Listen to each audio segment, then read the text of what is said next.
Next है हमारा documentation. इसमें आता है प्रपोजल फॉर्म। देखिए, प्रपोजल फॉर्म तीन तरह के होते हैं, 300 नंबर, 340 नंबर और 360 नंबर। 300 नंबर फॉर्म होता है 18 साल से अधिक, 18 और 18 से अधिक मतलब बालिग के लिए। ठीक है, ऐसे बालिग जो खुद अपनी इनकम जनरेट कर रहे हैं। ठीक है, और 360 नंबर होता है नाबालिग के लिए, जिनके पास अपनी कोई खुद की इनकम नहीं है। ठीक। 340 नंबर फॉर्म 18 साल से लेकर 25 साल के बालिग लेकिन विदाउट इनकम वाले विद्यार्थियों के लिए होता है।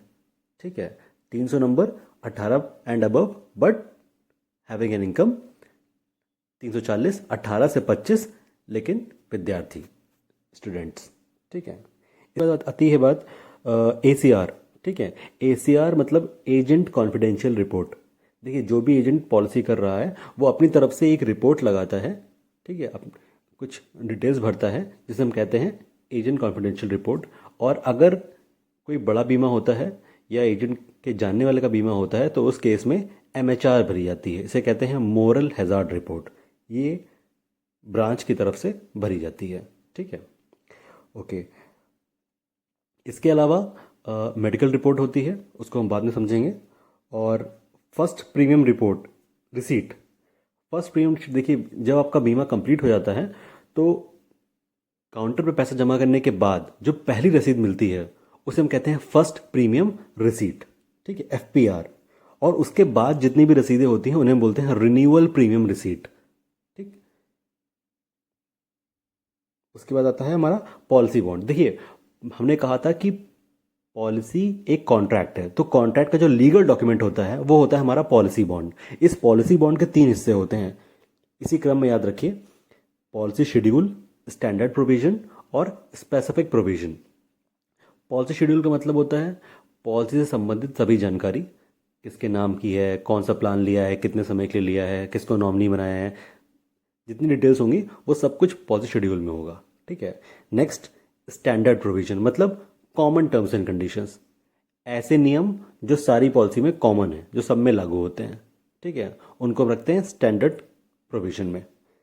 तीसरा आता है स्पेसिफिक, नाम सही है, स्पेसिफिक मतलब कुछ खास, ऐसे नियम जो सिर्फ एक तरह के बीमे में ही लागू होते हैं। जैसे किसी बच्चे के प्लान में बच्चे से संबंधित चीज़ें होंगी, बुजुर्गों के प्लान में उनसे संबंधित चीज़ें होंगी। ठीक है, और वयस्क के प्लान में वयस्क से संबंधित चीज़ें होंगी। ठीक। नेक्स्ट आता है हमारा मेडिकल। मेडिकल देखिए दो तरह के होता है। पहला होता है फर्स्ट मेडिकल रिपोर्ट, FMR। इसमें हाइट, वेट, ब्लड प्रेशर ये सब नापा जाता है। ठीक। दूसरा होता है TP report, third party administrator. इसमें LIC के जो पैनल डॉक्टर्स होते हैं वहाँ पर जाकर हमें अपने टेस्ट कराने होते हैं और फिर उस टेस्ट की रिपोर्ट को आगे LIC को फॉरवर्ड किया जाता है। LIC उन रिपोर्ट्स को चेक करके ये डिसाइड करती है कि हमें इस व्यक्ति को बीमा देना है या नहीं। ठीक। फॉर्म के साथ साथ हमें कुछ डॉक्यूमेंट्स की ज़रूरत पड़ती है, जैसे कि ID प्रूफ, एज प्रूफ और एड्रेस प्रूफ। तो कुछ ऐसे डॉक्यूमेंट्स होते हैं जो इन तीनों का काम करते हैं, जैसे कि Aadhaar card, driving licence, voter ID, passport, है ना। और अगर कोई भी डॉक्यूमेंट है, ठीक है, तो उस डॉक्यूमेंट में अगर हमारी सारी जानकारी दी हुई है सही सही तो उसे हम बोलेंगे स्टैंडर्ड डॉक्यूमेंट। लेकिन अगर किसी डॉक्यूमेंट में अगर हमारी जानकारी अधूरी दी हुई है तो उसे हम बोलेंगे नॉन स्टैंडर्ड। जैसे कि आपने देखा होगा कि आधार में कई बार डेट ऑफ बर्थ पूरी ना देकर सिर्फ ईयर दिया रहता है, तो वो इनकम्प्लीट है, इसीलिए उसे बोलेंगे नॉन स्टैंडर्ड डॉक्यूमेंट। ठीक। और इसके साथ साथ कुछ KYC नॉर्म्स का भी फॉलो करना होता है। KYC का फुल फॉर्म होता है नो योर कस्टमर। इसका मतलब कि जो भी हम डॉक्यूमेंट जमा करेंगे, जो भी हम फॉर्म जमा करेंगे, उसके साथ साथ हमें कस्टमर का ID प्रूफ, एज प्रूफ और एड्रेस प्रूफ जमा करना होता है। ठीक। Next, anti money laundering act, AML। 1 lakh से ऊपर के जितना भी अमाउंट होता है तो उसमें हमेशा इनकम प्रूफ मांगा जाता है कि ये पैसा कहाँ से आ रहा है। ठीक है, इनकम प्रूफ के बहुत सारे ऑप्शंस हैं, जैसे कि ITR, form 16, CA report, agriculture statement, इस तरह के तमाम डॉक्यूमेंट्स होते हैं। नेक्स्ट हम बात करते हैं प्रोडक्ट्स की। देखिए, प्रोडक्ट्स हमारे दो तरह के होते हैं। एक होता है ट्रेडिशनल, जो पुराने समय से चले आ रहे हैं, ठीक है, और ये शेयर मार्केट से नहीं जुड़े होते, इसीलिए इन्हें कहते हैं नॉन लिंक। ठीक। दूसरे होते हैं नॉन ट्रेडिशनल, जो मौजूदा समय में या अभी जल्दी लॉन्च हुए हैं, और इन्हें हम कहते हैं लिंक, मतलब ये शेयर मार्केट से जुड़े हुए हैं। ठीक। तो जो पुराने हमारे प्लान्स हैं, ट्रेडिशनल प्लान्स, वो बेसिकली 5 तरह के होते हैं। पहला होता है टर्म। तो टर्म इंश्योरेंस में बेसिकली हमें सिर्फ रिस्क कवर मिलता है, मतलब व्यक्ति के ना रहने पे ही पैसा मिलेगा, जिंदा रहने पे कुछ नहीं मिलता। ठीक। दूसरा होता है एंडोमेंट। इसमें ना रहने पे तो पैसा मिलेगा ही, अगर व्यक्ति जीवित है तो जितना जमा है वो पूरा ब्याज सहित वापस हो जाता है। ठीक। तीसरा होता है होल लाइफ। इसमें हम एक तय समय तक पैसा जमा करते हैं और उसके बाद उसका बेनिफिट हमें जीवन भर मिलता है। चौथा मनी बैक। इसमें एक फिक्स समय के बाद हमें लगातार पैसा मिलता रहता है। ठीक। पांचवा एन्युटी। एन्युटी का मतलब होता है पेंशन। तो हम इसमें पेंशन ले सकते हैं। ठीक। कैसे, वो जो हम लोग प्रोडक्ट्स के बारे में डीप स्टडी करेंगे तब समझेंगे। नेक्स्ट आता है नॉन ट्रेडिशनल। नॉन ट्रेडिशनल में हमारा एक ही प्लान होता है, यूलिप। यूलिप का फुल फॉर्म है unit link insurance plan. Basically ULIP जो होता है वो म्यूचुअल फंड और इंश्योरेंस का मिक्सचर होता है। कहने का मतलब है कि अगर किसी म्यूचुअल फंड में हम इंश्योरेंस मिला दें तो वो यूलिप बन जाता है। ठीक है। और यूलिप में बेसिकली 3 तरह के फंड्स होते हैं, इक्विटी फंड, डेब्ट फंड और मनी मार्केट। इक्विटी फंड का मतलब होता है शेयर्स। ठीक। डेब्ट फंड का मतलब होता है कि गवर्नमेंट सिक्योरिटीज, ठीक, इस तरह की चीज़ें। और मनी मार्केट का मतलब ये होता है कि ट्रेजरी बिल्स, कमर्शियल पेपर, है ना, सर्टिफिकेट ऑफ डिपॉजिट, इस तरह की चीज़ें। नेक्स्ट हम आगे बात करते हैं एम्प्लॉयर एम्प्लॉय स्कीम। बेसिकली अगर कोई एम्प्लॉयर, कोई कंपनी, ठीक है, अपने एम्प्लॉयज़ के लिए इंश्योरेंस स्कीम कराती है तो उसे हम बोलते हैं एम्प्लॉयर एम्प्लॉय स्कीम। इस स्कीम के तहत जो इंश्योरेंस होता है, जो एम्प्लॉयज़ का इंश्योरेंस होता है, उसके सारे जो राइट्स होते हैं वो बेसिकली कंपनी के पास रहते हैं और उनका पेमेंट भी कंपनी ही करती है, और बाद में उसे असाइन किया जाता है एम्प्लॉय को। कहने का मतलब ये है कि कंपनी एम्प्लॉय के बिहाफ पर एक इंश्योरेंस पॉलिसी लेती है, और इन केस अगर किसी एम्प्लॉय को कुछ हो जाता है तो कंपनी की तरफ से उसे पेमेंट दिया जाता है। इससे कंपनी को टैक्स बेनिफिट मिल जाता है। ठीक। नेक्स्ट हम बात करते हैं की मैन इंश्योरेंस। देखिए बड़ी बड़ी कंपनीज में बेसिकली जो बड़ी बड़ी पोस्ट होती हैं उस पोस्ट पर बैठे हुए व्यक्ति का बीमा किया जाता है, ताकि अगर उस व्यक्ति को कुछ हो जाए तो उस व्यक्ति के ना रहने पर कंपनी को जो नुकसान हुआ है, जो कंपनी को लॉस हुआ है, उस लॉस की भरपाई की जा सके। ठीक है। जैसे कि किसी कंपनी में एमडी या सीईओ की पोस्ट है, तो उस पोस्ट पर बैठा हुआ व्यक्ति अगर नहीं रहता है अचानक से, ठीक, तो उससे जो कंपनी को नुकसान हो रहा है उस नुकसान की भरपाई कीमैन इंश्योरेंस के माध्यम से की जाती है।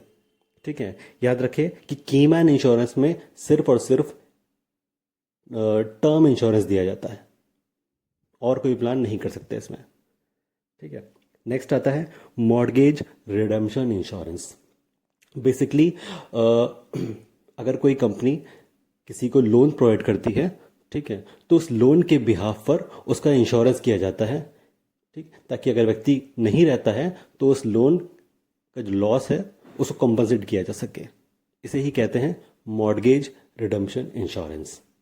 इन शॉर्ट अगर कहें तो बेसिक समझने के लिए हम समझ सकते हैं कि हमने लोन का इंश्योरेंस कर दिया, ताकि अगर व्यक्ति नहीं रहता है तो कंपनी का जो लोन है उसे इंश्योरेंस कंपनी पे करेगी। ठीक।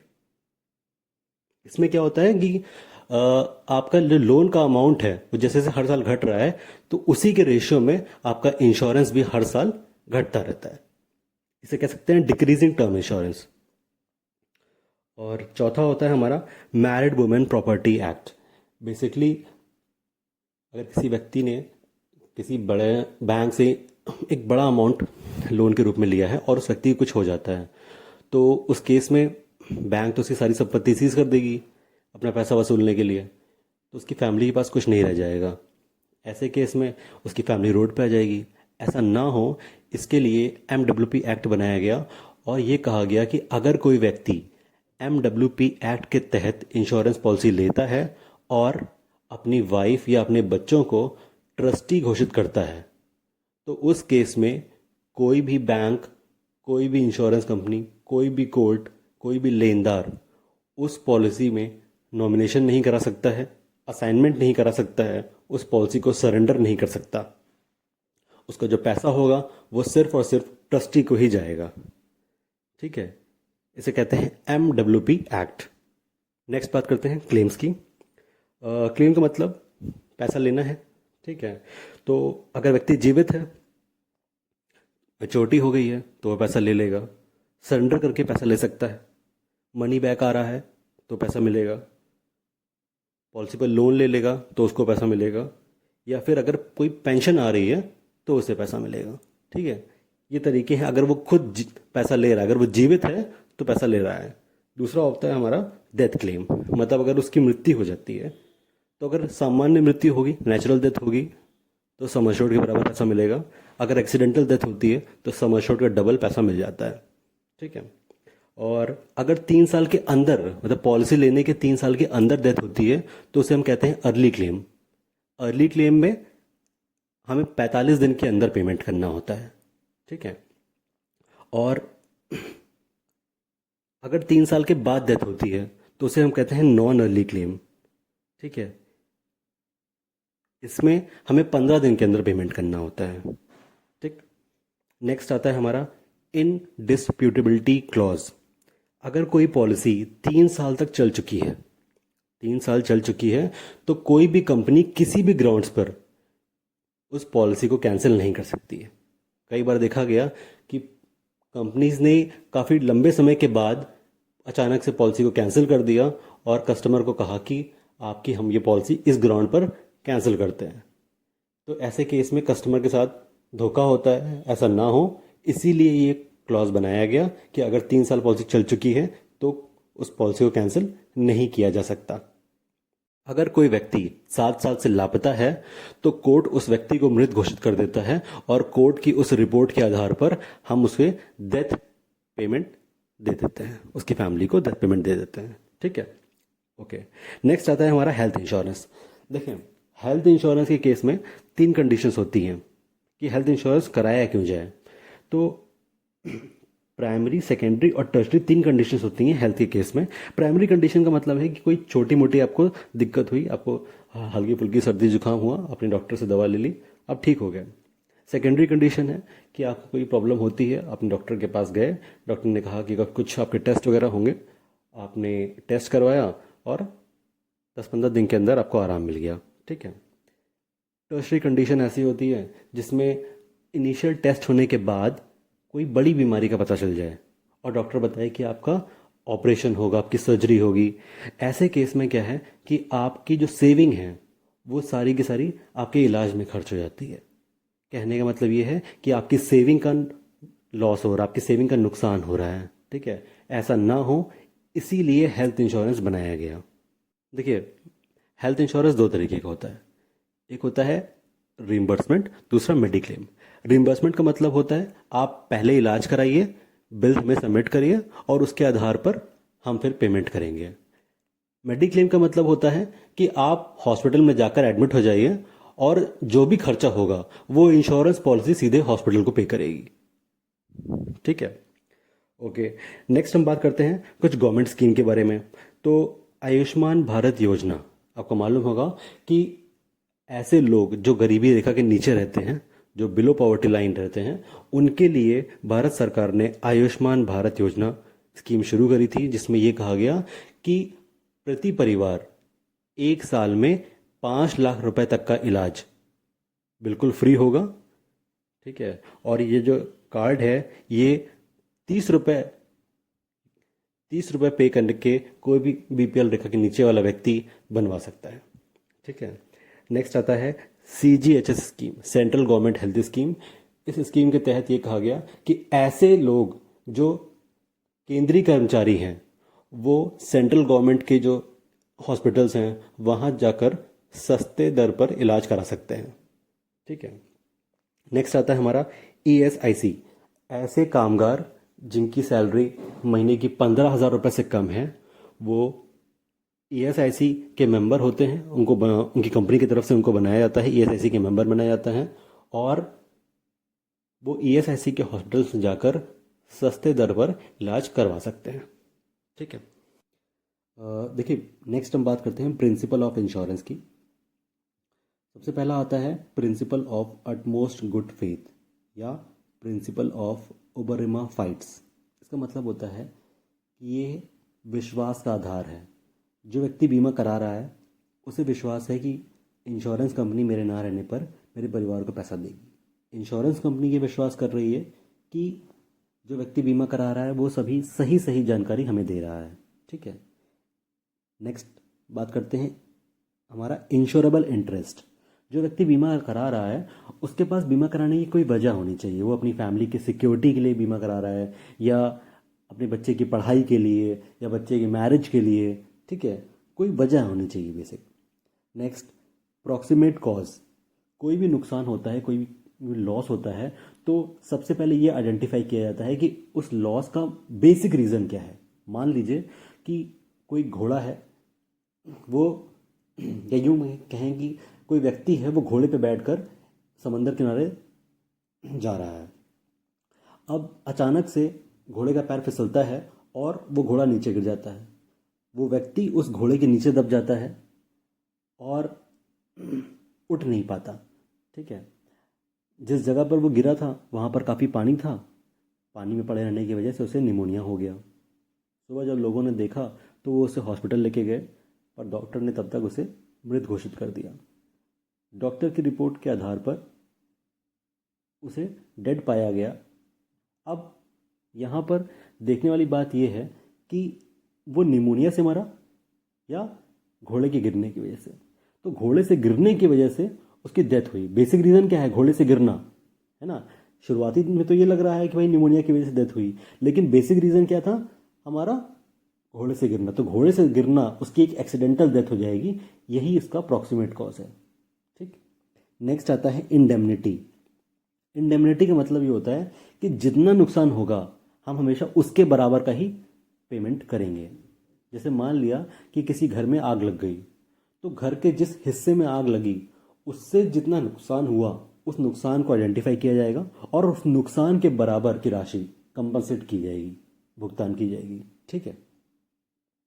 नेक्स्ट होता है सब्रोगेशन। सब्रोगेशन का मतलब ये होता है कि जो नुकसान करेगा वही भरेगा।